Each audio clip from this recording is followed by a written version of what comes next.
ভাই কাছ থেকে একটা বিষয় একটু জেনে আসি, তারপর আসছি আপনার কাছে। নিউটন ভাই, আমি আপনার ফেসবুক স্ট্যাটাস পড়ছিলাম যেখানের মধ্যে আপনি লিখছেন একদিনেরও কম সময় আগে, যেখানে আপনি লিখছেন শক্ত থাকো অঞ্জন, যেমন থেকেছো চিরকাল, ভালোবাসা যেন, সংহতি যেন। আওয়ামী লীগ ছাড়াও আরও অনেক অদৃশ্য লীগ আছে যারা মানুষের জান ও জবান হরণ করতে চায়। আমাদের লড়াই জারি রাখতে হবে।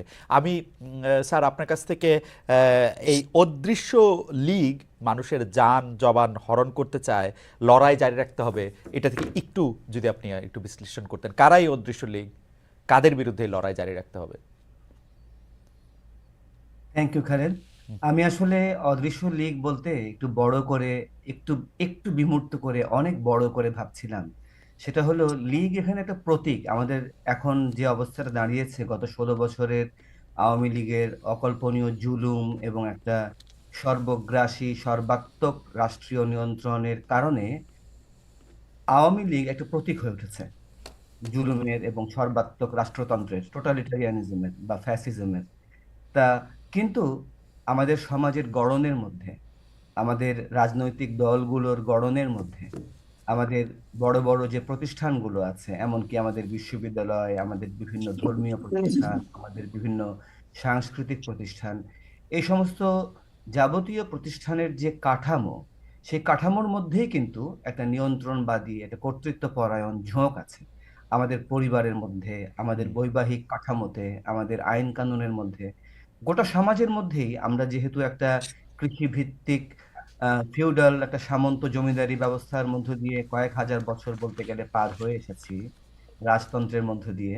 সেই কারণে আমাদের সমাজের গোটা গড়নের মধ্যে, আমাদের ব্যক্তি থেকে আরম্ভ করে সর্বত্র এরকম একটা ফ্যাসিবাদী বলতে পারেন, একটা নিয়ন্ত্রণবাদী বলতে পারেন, কর্তৃত্ববাদী একটা প্রবণতা, ঝোঁক, হুম। সেটা আছে। এবং এটা এত স্তরে, এত রকম ভাবে আছে যে আমরা যদি ভাবি যে শুধু একটা রাজনৈতিক দল এবং তার অন্যান্য রাজনৈতিক মিত্ররাই ফ্যাসিবাদের মূল ঘটনা, তাহলে তাহলে আমরা বড় প্রেক্ষাপটটা আমাদের আড়ালে চলে যায়। নিঃসন্দেহে আওয়ামী লীগের কৃতিত্ব আছে জুলুমের ক্ষেত্রে, হুম। অত্যাচারের ক্ষেত্রে এবং গোটা রাষ্ট্রকে একটা নষ্ট জায়গায় নিয়ে যাওয়ার ক্ষেত্রে। সেই কৃতিত্ব বা তাদের সেই আহ, দোষকে স্খালন করার, হুম। আড়াল করার কোনো রকমের কোনো উপায় নাই। কিন্তু একই সঙ্গে আমরা যেন এই আওয়ামী লীগের বৃহত্তর প্রেক্ষাপটটা, সামাজিক প্রেক্ষাপটটা, সেটা যেন আমরা একটু দেখি। আহ, এই জায়গায় না, বলছিলাম। প্রফেসর নিউটন, আপনি যেহেতু প্রসঙ্গটা তুললেন সেই জন্য আমি কি একটু আপনার কাছে জানতে চাইতে পারি যে এই নিয়ন্ত্রণবাদী বা কর্তৃত্ববাদী যে শিকড়ের কথা, বা মানে একেবারে আমাদের সাথে মিলেমিশে যাওয়া যে একটা কাঠামো থেকে যাওয়া, এইটার থেকে বের হয়ে আসতে কি এই সরকার সাহায্য করছে, একই জায়গায় থাকছে, নাকি আরেকটু খারাপ করছে? আপনার কি মনে হয়? আমরা একটা ধাপ পেরিয়েছি। হুম। আমাদের কাছে অসম্ভব মনে হচ্ছিল যে যে রাষ্ট্রীয় কাঠামোটা আওয়ামী লীগ এখানে তৈরি করেছিল হুম। দীর্ঘকাল ধরে, যার পেছনে অন্যান্য আরো বৃহত্তর রাজনৈতিক প্রেক্ষাপট আছে, তা আমরা ভাবছিলাম, আমাদের আমাদের চিন্তা আটকে গেছিল। আমরা ভাবছিলাম এখান থেকে আমরা মনে হয় আর কোনোদিনই প্রায় বেরোতে পারবো না, এমন একটা অসম্ভব পরিস্থিতিতে আমরা গিয়ে পড়েছিলাম। সেখান থেকে আমরা এক ধাপ এগোতে পেরেছি। এটা হুম। একটা বিরাট ধাপ। আমরা ওকে। আমাদের সামনে দরজাটা খুলেছে, ওকে। দরজাগুলো খোলার সম্ভাবনা তৈরি হয়েছে। এখন একটা সরকারের কাছ থেকে 6 বছরেই এই জিনিসটা একদম একটা একটা খুব বেটার জায়গায় চলে যাবে, 6 মাসে। সেরকম করাটা বাস্তবসম্মত না। জি। জি। এর পেছনে আমাদের শিক্ষাগত কাজ থাকবে, আমাদের অন্যান্য দীর্ঘমেয়াদের অনেক জিনিস চিন্তা করতে হবে।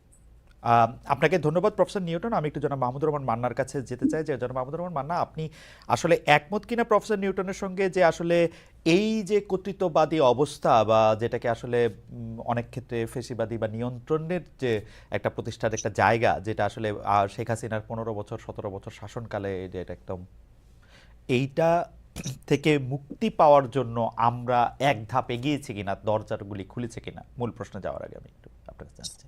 প্রথম বলি, উনি যেটা বলেছেন হুম। হুম। তার সাথে আমি মোটামুটি ভাবে একমত, কিন্তু আমি মনে করি যে এখানে একটু যোগ করা দরকার। এটা শুধু কর্তৃত্ববাদের সমস্যা না, এটা এক ধরনের চৌর্যবৃত্তি, লুটেরা মানসিকতা, যেরকম করে হোক সম্পদ আহরণ, দেশের স্বার্থের প্রতি কোনো তোয়াক্কা না করা, এই সমস্ত ব্যাপারগুলোই আছে। যেমন ধরেন, আওয়ামী লীগ নাই এখানে। লীগটাকে উনি বলেছেন প্রতীকী অর্থে, মানে লীগ মানেই একটা অপশাসন, দুঃশাসন, চুরি, লুটপাট, অলিগার্কি, যেগুলো যেগুলো হয় সবগুলো উনি বলেছেন। তো এইটা কিরকম দেখবেন, ধরেন যখন সরকারটা চলে গেল তারপরে পুলিশ ইজ অলমোস্ট অ্যাবসেন্ট। হুম ধীরে ধীরে পুলিশ আসলো, এখন প্রায় সব জায়গাতেই পুলিশ আছে, কিন্তু কিভাবে আছে? একটা উদাহরণ, যে এরা অলমোস্ট কোনো ডিউটি করে না। এরা হিসাব করে যে এরপরে কে আসতে পারে। এ চলে গেছে, তাহলে বিটা কে, বি কে এসছে, এবং বি আসলে কিরকম বিহেভ করতে পারে, তার সাথে আমি কেমন বিহেভ করব। আমি কি তার একটা পার্টনার হতে পারি, তার শেয়ার হতে পারি, তার স্তাবক হতে পারি। এরকম করে পুরো প্রশাসন আমাদের এইভাবে চামচামি করে করে অভ্যস্ত আছে, এবং এই কালচারটা তো যায়নি। যে লড়াইটা হয়েছে সেই লড়াইয়ের পরে আমরা বলছি যে আমরা একটা গুণগতভাবে উন্নত রাষ্ট্র করব, গণতান্ত্রিক রাষ্ট্র গড়ব, কিন্তু এই গুণগত বিষয়টা তো তাদের মধ্যে একেবারেই কোনো প্রতিক্রিয়া করছে এরকম না আমার মনে হয়। ফলে তারা এই পরিবর্তনের গুণগত দিক কিছুই বোঝে না। ব্যুরোক্রেসি আগের মতোই বিহেভ করে, হুম পুলিশও অলমোস্ট আগের মতো বিহেভ করে। আর এদেরকে কন্ট্রোল করবার জন্যে ধরেন যারা এখন দায়িত্বে আছেন, তারাও যে পুরো ব্যাপারটা কতখানি বুঝছেন সেটা কিন্তু বলা মুশকিল। কারণ ল অ্যান্ড অর্ডার সিচুয়েশন আগের চেয়ে খারাপ হয়েছে দেখেছেন, এবং তার সাথে সাথে আরো অনেকগুলো বিষয় হয়েছে, দ্রব্যমূল্য সহ যা যা আছে, এগুলো থেকে এরকম বলা খুবই মুশকিল যে আমরা এক ধাপ এগিয়েছি বা কতখানি এগিয়েছি। তবে এইটা আমি বলবো, গণচেতনার প্রশ্ন যদি বলেন, সেটা আসলে অনেক উন্নয়ন হয়েছে। মানুষ এগুলো ঘৃণা করছে, মানুষ অপছন্দ করছে, এবং বিশেষ করে মানুষ রাজনীতির দিকে দেখছে যে রাজনীতির গুণগত কোনো পরিবর্তন হয়েছে কিনা। যেমন ধরে একটা উদাহরণ বলি, আওয়ামী লীগ চলে যাবার পরপরই 3 দিনের মাথায় বোধহয় বিএনপি তাদের পার্টি অফিসের সামনে বিরাট একটা জনসভা করলো, করে তারা দাবি করলো 3 মাসের মধ্যে নির্বাচন দিতে হবে। বিএনপির কট্টর সমর্থক অনেকটা আমি দেখেছি তারা এটা বিরোধিতা করেছে। মানে একই কথা, এত বছর ধরে লড়াই হলো, এত রক্ত গেল, এই রক্তের দাগটাই শুকায়নি, আমরা কোন দিকে যাব, কিভাবে যাব, সেগুলো করে হিসাব কিতাব ছাড়াই আগে ভোটের কথা আসলো কেন? তার মানে ভোটটাই একমাত্র বিষয় কি? ভোটটা তো দরকার, ঠিক আছে, ভোটটা গণতন্ত্রের জন্য আমাদেরকে নিশ্চয়ই কাজে লাগাতে হবে, এবং এটা ভালো ভোট করতে হবে, কিন্তু তার মানে এই নয় যে ভোট করলেই সব সমস্যার সমাধান হবে।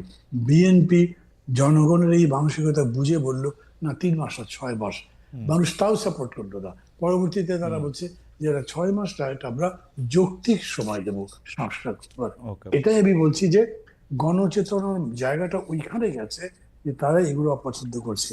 এইটা আমি এখনো প্রিপেয়ার করতে দেখি আমি দেশের মধ্যে। আমি একটু বানাবে আমি আপনার কাছে বলবো যে রাজনৈতিক গুণগত পরিবর্তনের কথা আপনি বলছিলেন, যে মানে জনগণের গুণগত পরিবর্তনের কথা আপনি বলছিলেন, যে জনগণের রাজনীতিবিদদের বোঝাটা, কিন্তু সেইটার কোনো প্রমাণ কি আমরা দেখতে পাই আসলে? ওরা যে বৈষম্য বিরোধী ছাত্র আন্দোলনের পক্ষ থেকে যে নতুন রাজনৈতিক দলের ঘোষণা করা হলো, সেই নতুন রাজনৈতিক দলের ঘোষণা, বাস রিকুইজিশন করে সেখানে ভর্তি করার চেষ্টা করা, তাদের বক্তব্য, সেইখানের মধ্যে মানুষের অংশগ্রহণ, প্রত্যেকটা তো পুরনো রাজনীতিরই একটা, মানে আমি কি বলবো, খুবই দুর্বল একটা মঞ্চায়ন। আমি সব মিলেই বলছি, মানে এইটা আমি এখন উদাহরণ হিসেবে বলিনি, কিন্তু এটা একটা প্রমাণ। ধরেন বিএনপির ব্যাপারে যেরকম বললাম, ঠিক একইভাবে বলি, এই ছাত্রদের যে বিশাল ত্যাগ, আন্দোলন করবার ব্যাপারে তাদের যে বড় ভূমিকা, মানুষ কিন্তু তার প্রতি খুবই রেসপেক্টফুল, কিন্তু তারপর তারা এইটা পছন্দ করে নেই। এইটা হয়তো সব মিলে 5টা বাসই এসছে, আমি জানি না ঠিক কতগুলো, কারণ পত্রিকায় 5টার কথাই আসছে, কিন্তু এটাও মানুষ সমালোচনার চোখে দেখেছে যে বিশাল আয়োজন, মানুষ তার ব্যাপারে প্রশ্ন করছে, অনেক টাকা তো রয়েছে, এই টাকা এরা কোথায় পেল? তো এটাও একটা চেতনার মান না, যে তারা যাকে সম্মান করে, এমনকি ভালোবাসে, না না, যারা মানে ভাই, আমি মুখ্যত- মানুষের জায়গা থেকে বিষয়টা বুঝতে চাইছিলাম যে এইখানে কি কারো স্বতঃস্ফূর্ত অংশগ্রহণের ব্যাপারে আমরা মুখে বলতেছি যে তাদের অনেক বড় ত্যাগ আসে, কিন্তু তারা যখন রাজনৈতিক দল করার ঘোষণা দিচ্ছে, আমরা কি তাদেরকে সাপোর্ট করতেছি না তো? মানে আমরা যদি জনগণের জায়গা থেকে বলি, আমরা তো মজা দেখতেছি যে পারলে না কর। না না না না না, এইটা আমি বলবো যে তার খালি একটু নেগেটিভ হলো কেন, আন্দোলন করবার সময়, এমনকি জীবনদানের সময় মানুষের যে স্বতঃস্ফূর্তটা দেখেছেন, এখন ওই যেদিন এটা ঘোষণা হলো সেদিন তো ওই রকম পার্টিসিপেশন হয়নি। লোক বেশ দেখা গেছে, কিন্তু সেটাও অনেকখানি ম্যানিপুলেটেড, কিন্তু ওই রকম করে স্বতঃস্ফূর্ততা মানুষের মধ্যে নাই। তার মানে মানুষের চেতনার কথা আমি বলছি যে ওইটার মধ্যে কিন্তু আপনি ভালো দিকই দেখছেন, কিন্তু অন্য যারা এইটাকে নিয়ে একটা রাজনীতি গড়ে তোলবার চেষ্টা করছেন তাদের এই প্রক্রিয়ায় ভুল আছে। 2 নম্বর কথা, রাজনীতির ন্যারেটিভটা কি আসছে, সেই ন্যারেটিভ কি মানুষদের আকৃষ্ট করেছে? আমি এরকম দেখিনি। ওকে, তাদের যে আমি বক্তব্য। মানে ভাই আমি একটু প্রফেসর নিউটনের কাছে এটা নিয়ে একটু জানতে চাই যে আপনার কাছে কি মনে হয় যে রাজনীতিতে গুণগত পরিবর্তন এসেছে কিনা, নেরেটিভে মধ্যে মানুষের আগ্রহ আছে কিনা? প্রফেসর নিউটন একটু যদি সংক্ষেপে আমাদের একটু আলোকপাত করতেন। আচ্ছা দেখেন, গুণগত পরিবর্তন এসে গেছে, ঘটে গেছে, এটা এরকম ডিসাইসিভলি কখনোই বলার প্রশ্ন না। এটা একটা দীর্ঘ প্রক্রিয়া হওয়ার কথা। কিন্তু আমরা শুধু গত 16 বছর না, আমরা গত 53 বছর ধরে, এমনকি তার আগে পাকিস্তান আমলের যে সুদীর্ঘ সময়, তার আগে যে ব্রিটিশ আমলের সুদীর্ঘ সময়, এই দীর্ঘ কাল ধরে আমরা কিন্তু ঠিক পথে ছিলাম না, আমরা কিন্তু ভালো পথে ছিলাম না। সেই জায়গাটা থেকে গুণগত পরিবর্তন এসে সেটা ঘটে যাবে, আমরা সুনির্দিষ্ট করে দেখে ফেলবো যে গুণগত পরিবর্তন ঘটে গেছে। এটা অত সহজ না, এটা একটা দীর্ঘমেয়াদী কাজ। আমার ধারণা, যদি ইলেকশনের টার্মে বলি, তাহলে অনেকগুলো টার্ম ইলেকশন গেলে 10, 15, 20 বছর, 25 বছর আমরা যদি মিনিমাম একটা ভালো আহ, পদ্ধতিতে এগোতে পারি, মিনিমাম ভালো পদ্ধতি। আমি বলছি কি, দেখেন, আমরা আমাদের রাষ্ট্র, মুঘল আমলে রাষ্ট্র থাকতো দিল্লিতে, হুম আমার শহরে, আমার গ্রামে রাষ্ট্র এসে পৌঁছাতো না। এখন রাষ্ট্রের আধুনিক চেহারাটাই এমন দাঁড়িয়েছে যে আমাদের বেডরুমে বেডরুমে বিভিন্নভাবে রাষ্ট্র উপস্থিত। কেমন? এইখানে আমরা যে একটা জায়গায় একেবারে লকড হয়ে গিয়েছিলাম, আমার পয়েন্টটা এখানে, আমরা একদম বদ্ধ হয়ে গিয়েছিলাম। আমরা আর কোনো রকমের কোনো আলো দেখতে পাচ্ছিলাম না। দেখেন, আজকে আপনি যদি ফেসবুকের দিকে তাকান, আপনি যদি আজকে চায়ের দোকানের দিকে তাকান, মানুষ কিন্তু প্রাণ খুলে কথা বলছে, এবং ভালো কথা, খারাপ কথা, সব রকম কথা বলছে। এবং খুঁটিনাটি এমন কোনো বিষয় নাই যে বিষয় নিয়ে সমালোচনা বাদ যাচ্ছে। এই যে একটা পরিবেশ, এই পরিবেশটা আমরা অতীতে 16 বছরের ফ্যাসিস্ট আমলে তো দেখিইনি, তার আগেও খুব বেশি দেখিনি। কেমন? এটা একটা গুণগত পরিবর্তন। আমরা একটা বড় তালা খুলতে পেরেছি। এখন তালাটা খুলে গেলেই যে স্বয়ংক্রিয়ভাবে সমস্ত কিছু ঠিকঠাক হয়ে যাবে, এটা এরকম না। আমাদের সমাজের ভাঁজে ভাঁজে, আমাদের সমস্ত প্রতিষ্ঠানের ভাঁজে ভাঁজে ঝামেলা লুকিয়ে আছে। এই যে মান্না ওকে ভাই পুলিশের কথা বললেন, দেখেন, এই পুলিশ কিন্তু মানুষের চোখের দিকে চোখ তুলে তাকাতে পারেন না, তারা একটা গণহত্যাকারী বাহিনী। কয়েকদিন আগেই তারা, যে কারণেই হোক, যেভাবেই হোক, একটা বিপুল গণহত্যা তারা পরিচালনা করেছে। আমি জানি না এই পুলিশ বাহিনীকে দিয়ে কতটুকু আদৌ সম্ভব কিনা। আমি আমি আমি ভাবতে চাই, আমি কল্পনা করতে চাই, আমি অ্যাকচুয়ালি, আমি যদি নীতি নির্ধারক নির্ধারক জায়গায় থাকতাম, আমি সবার আগে ভাবতাম যে কোনো ভাবে হোক আমার সম্পূর্ণ নতুন একটা পুলিশ বাহিনী লাগবে। যে কোনো ভাবে হোক, যত তাড়াতাড়ি হোক, আমার প্রায় সম্পূর্ণ নতুন একটা আমলাতন্ত্র লাগবে। ওকে, আপনি সম্পূর্ণ পুলিশ বাহিনী বা সম্পূর্ণ আমলাতন্ত্রের কথা বলছেন, ভাবছেন। এর আগেও আমরা এরকম কথা শুনেছি, আপনার কাছেও শুনেছি, তারপরে আরও যারা বলতেছে, কিন্তু সেটা আসলে কতটা বাস্তব হতো, সম্মত হতো, সেটা নিশ্চয়ই সরকার ভেবে দেখছেন বা ভেবে দেখবেন।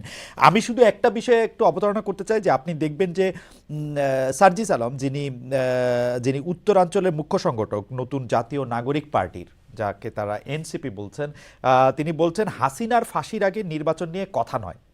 এটা উনার মানে এই কথা দিয়েই কিন্তু বোঝা যাচ্ছে যে তারা চান যে নির্বাচনটা পরে হোক। আবার আমরা নাহিদ ইসলামকে বলতে শুনছি যে গণপরিষদ নির্বাচন এবং এটা পাশাপাশি বলতে হয়। তারা কি আসলে একটা সময় আরেকটু বেশি চান এই সরকারে থাকুক, তারা দল গুছাবেন, এবং এর জন্য তারা কিছু পপুলিস্ট কথা বলছেন, নাকি তারা সিরিয়াসলি এটা মিন করতেছেন হাসিনার ফাঁসির আগে নির্বাচন? মানে আমি তাকে কোট করি, জনাব সার্জিস আলম বলছেন নির্বাচনের আগে খুনি হাসিনাকে বাংলাদেশে নিয়ে এসে ফাঁসির মঞ্চে নিতে হবে। যতদিন না আমরা খুনি হাসিনাকে ওই ফাঁসির মঞ্চে না দেখছি, বাংলাদেশে কেউ যেন ভুলক্রমে এই নির্বাচনের কথা না বলে। মানে দুইটার মধ্যে ইয়াটা আমি ঠিক বুঝতে পারছি না। আপনি যদি একটু প্রাথমিকভাবে বলেন, আমি একই প্রশ্ন নিয়ে মান্না ভাইয়ের কাছেও যেতে চাই, প্রফেসর নিউটন।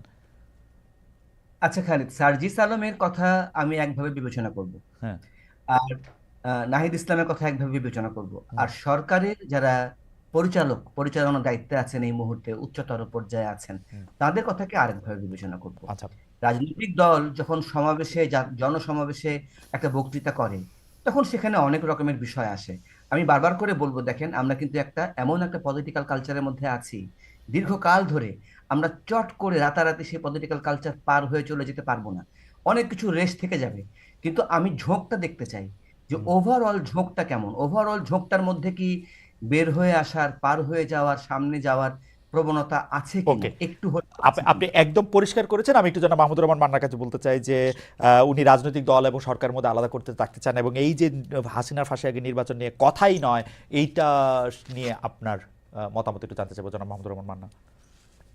মানে যদিও উনি ধরেন সরকারের দুটো স্তর আলাদা আলাদা করে দেখিয়েছেন, তারপরে আমি বলি যে দুটো স্তরই যদি আপনি দেখেন, তারপরেও যেই কাজটা মনে করছেন যে সময় লাগবে, সার্জিস আলমরা অনেকটা ডেমাগগের মতো, মাঠের বক্তাদের মতো করে মানুষকে একটু ইনভাইট করার জন্য বা পক্ষে আনবার জন্য ওইভাবে বলছেন। আমি ওনার কথার মানে যদি তাই ধরি, আর তার এগেনস্টে দেখেন প্রফেসর ইউনূস, উনি খুবই ক্যাটেগরিক্যালি বলছেন যে উনি মানুষের উপরে লাঠিচার্জ করতে চান না, জেলে দিতে চান না, গুলি করতে চান না। তারা কথা বলুক, মন করে কথা বলুক, কথা বলার জন্য কোনো রকম শাস্তি হবে না। খেয়াল করবেন, ডক্টর ইউনূসের এই কথা কিন্তু এক ধরনের ভাবে যদি দেখেন, তার একটা যুগান্তকারী ব্যাপার। একটা সময় অতিক্রম করে যেখানে মানুষের কণ্ঠ রুদ্ধ করার ব্যাপারটাই প্রধান ছিল, সেখানে তিনি সম্পূর্ণ অর্গল খুলে দিয়ে বলেছেন, ইউ স্পিক, কোনো অসুবিধা নেই তোমাদের। তার এগেস্টে মনে করেন সার্জিসি হোক কিংবা নার্স, কি বলে আপনার, ওদের নাহিদ হোক অথবা অন্য যেই হোক, তারা কি এরকম করে বলতে পারতেন না? তারা তো এর আগে বিতর্কটা শুনেছেন। চাইলেই আপনি শেখ হাসিনার ফাঁসি আদিষ্ট করতে পারবেন, আদেশ করতে পারবেন না, এটা বিচার বিভাগ বলবে। তারপরে কথা হচ্ছে কতদিনের মধ্যে করবে সেটাও ঠিক করতে পারবেন না। তাহলে আপনি কিরকম করে নির্বাচনী প্রক্রিয়াটাকে ওর সাথে এইভাবে বেঁধে দিতে পারেন? আপনি সেটা বরঞ্চ বলতে পারতেন আরো সহজ করে মানুষকে বোঝাবার জন্য যে এদের শাস্তি হতে হবে, এবং সেই শাস্তি ছাড়া এই দেশে গণতন্ত্র হবে না। কথা তো অনেকভাবে বলা যায়, কিন্তু উনি যেরকম করে বললেন, যদি আপনি এটা লিটারালি নেন, উনি যেরকম করে বলেছেন সেরকম করে নেন, তাহলে সেইভাবে করা যাবে কি? কতদিনে করা যাবে? ইতিমধ্যেই দেখেন বিএনপির 2-3 জন নেতা এটার উপরে রিয়াকশন দিয়েছেন। যেখানে আপনি ঐক্যের কথা বলেছেন, ঐক্যের কথা বলে আপনাদের অনুষ্ঠানটা শুরু করলেন, এইখানে রীতিমতো বিভেদের সুর স্পষ্ট হয়েছে, 24 ঘন্টাও লাগেনি। তো ওই কারণে আমি বলছি যে এইটা এরকম নয়। হ্যাঁ, ধীরে ধীরেই তো হবে, একদিনে সব বদলাবে না, কিন্তু কিছু কিছু বিষয় আছে যেটা ইনস্ট্যান্টেনিয়াসলি হতে পারে।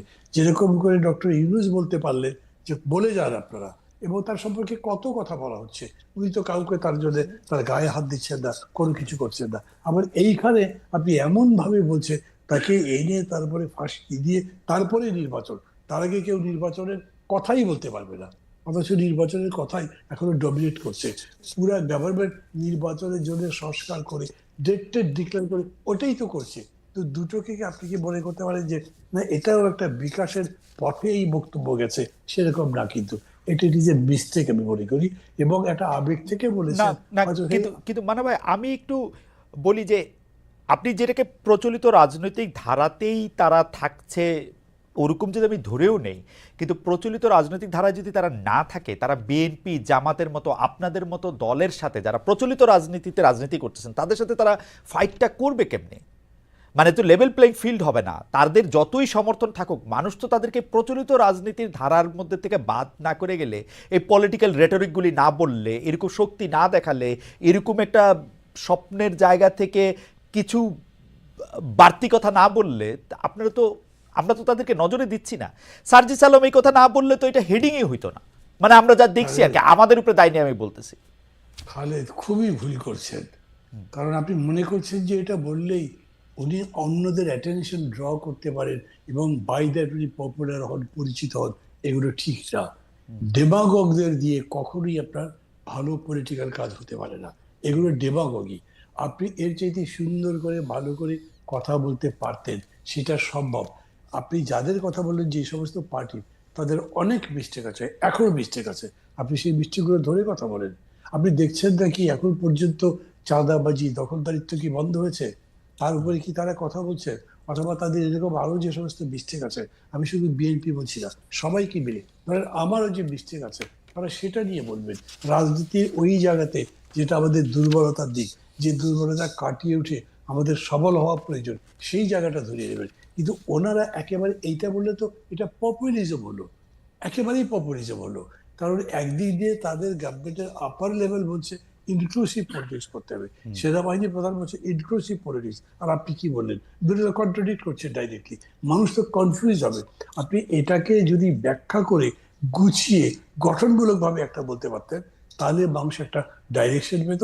মানুষ মনে করতে পারতো হ্যাঁ, এই ছেলে তার বয়স যত কম হোক কিংবা বেশি হোক, সে বোঝে, সে সামনের দিকে আমাদেরকে নিতে পারবে।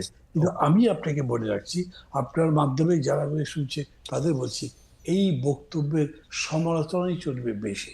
কেউই স্পষ্ট করে বলবে না হ্যাঁ ফাঁসির পরেই কেমন ভোট হবে, এরকম করে অন্যরা বলবে না। ফলে কি দাঁড়াবে, তার বক্তব্য অনেকটা টকড আউট হয়ে যাবে। আমি এটা মনে করি এরকম, এবং আমি মনে করি বলে স্পষ্টতই বলছি। আপনি এরকম করে এমনিতে ধরেন, যেমন আমি ব্যক্তিগতভাবে তো ফাঁসি ঠিক করি সাজা হিসেবে, কিন্তু সেই বিতর্ক আছে এখানে। আমি এটা মনে করি তিনি যত বড় অপরাধ করেছেন তার জন্য তাকে শাস্তি পেতেই হবে। এই কথা যদি আমি বলি, কেউ আমার সাথে বিরোধ করবে না। কিন্তু আমি যদি বলি ফাঁসি দাও, তারপরে ভোটের কথা বলবে, তুমি ভোটের কথা বলতেই পারবে না, এই কথা তো বলা যায় না। এইটা দিয়ে পপুলার হওয়ার মানে চেষ্টা ভাই করতে এক লাইনের একটা শুধু প্রশ্ন করতে চাই, আপনি ডেমাগোগির কথা বলছিলেন। এখন আমরা তো যাদের বয়স 50-এর উপরে, তারা তো হচ্ছে আপনার বক্তব্য দেখে আপনাকে বেশি পছন্দ করেছি, মানে আপনার বক্তব্য শোনার জন্য দাঁড়ায় থাকছি। সেই বক্তব্যের মধ্যে তো অনেক মানে আমি ওইভাবে বলতে চাই না, কিন্তু অনেক পলিটিক্যাল রেটরিকও ছিল। আপনার বক্তব্য আপনাকে অনেক রাজনৈতিক নেতা থেকে আলাদাও করছে, আপনি অনেক সুন্দর কথা বলছেন। তো সেই ক্ষেত্রে যেই যুদ্ধটার মধ্যে থেকে ওরা জিতছে, যেখানে ওরা হিরো, ওই একটা সুইটেবল গ্রাউন্ড কেন ওরা টাইনা নিয়ে আসবে না? মানে না, আমি ওদের তো তো suitable ground- ওদের স্টেডিয়ামে কেন ওরা খেলবে না? আমি তো সুইটেবল গ্রাউন্ড টানতে অস্বীকার করছি না, তার জন্য নিষেধ করছি না। কিন্তু এই গ্রাউন্ডটাকে সুইটেবল, আপনি কি ডিকটেট করতে পারেন যে তার ফাঁসি দিতেই হবে? আপনি কি ডিকটেট করতে পারেন এতদিনের মধ্যে ফাঁসি হতে হবে? বলতে পারেন না। তাহলে আপনি আনসার্টেনটির মধ্যে পড়ে গেলেন না, কবে নির্বাচন করবে, 5 বছর পরে? আমি এরকম এই করে জায়গা কি থেকে হবে? আমি এই জায়গা থেকে একটু ডক্টর নিউটনের কাছে যেতে চাই যে প্রফেসর নিউটন, আপনি কি মনে করেন যে যে বিষয়টাতে আমরা দেখেছি যে শাহবাগের আন্দোলন যেটাকে আমরা বলি, সেটাতে হচ্ছে যে ফাঁসি চাই বলা হয়েছিল, শেখ হাসিনা ও সংসদ সব মানে সংসদের মধ্যে ব্যাপারটাকে একরকম সমর্থনও করেছিলেন। তো এইটা কি অনেকটা সেরকমই, মানে আমরা এই যে জায়গা থেকেই দেখবো যে তারা আসলে, আপনি কিভাবে দেখেন প্রফেসর নিউটন? আচ্ছা দেখেন, ডিকটেট আমি করার প্রসঙ্গটা তুলেছেন জনাব শাহবাগে মাহবুবুর রহমান। শাহবাগে শাহবাগে সামান্য একটু পরে আসছি। আমি প্রথমে বলি কি, এই যে আপনি এবং মান্না ভাই যেটা বললেন, আমাকেও শুরুতে জিজ্ঞেস করলেন, আমি আমি সরকার এবং রাজনৈতিক দলকে আলাদা করলাম। এখন আমি সার্জিস আলমের প্রসঙ্গটা নিয়ে যেহেতু অনেকখানি কথা হলো এখানে, আমি একটু বলি কি, আমরা আমরা কমন সেন্স থেকেই বুঝতে পারি। তার পাশাপাশি আমরা যারা যোগাযোগ নিয়ে পড়াশোনা করি, আমরা যারা আলাদা করে আরেকটু মন দিয়ে ভাবি, সেটা যোগাযোগ নিয়ে পড়াশোনা করা লাগে না, এগুলো খুব কমন সেন্স। সেটা হলো, মানুষের কথার অর্থ অনেকগুলো স্তরে আলাদা আলাদা রকমের অর্থ থাকে। মানুষের কথা মিনিং এর অনেক লেয়ার থাকে। কেমন? তারপরে আমরা যারা শ্রোতা, আমরা যারা বিশ্লেষণ করছি, আমাদের মনোভাবের প্রশ্ন থাকে। মনে করেন যে মনে করেন যে আমি সার্জিস আলমকে পছন্দ করি না, তখন আমি তার কথার এক রকমের অর্থ খুঁজে বের করার চেষ্টা করব। মনে করেন আমি তাকে পছন্দ করি, তখন আমি জি তার স্যার। কথার এক ধরনের অর্থ খুঁজে বের করার চেষ্টা করব। এখন বলি, দেখেন, যেখানে মান্না ভাই জোর দিলেন, প্রপারলি দিয়েছেন, আপনিও দিলেন, সেটা হলো যে নির্বাচনের কাজ তো চলছে, সংস্কার কমিশনগুলোর কাজ চলছে, ঐক্যমত্য কমিশন তৈরি হয়েছে, এবং এই সংস্কারগুলোর মধ্য দিয়ে নির্বাচনের দিকে আমরা এগোবো, সরকার এই দিকেই যাচ্ছেন।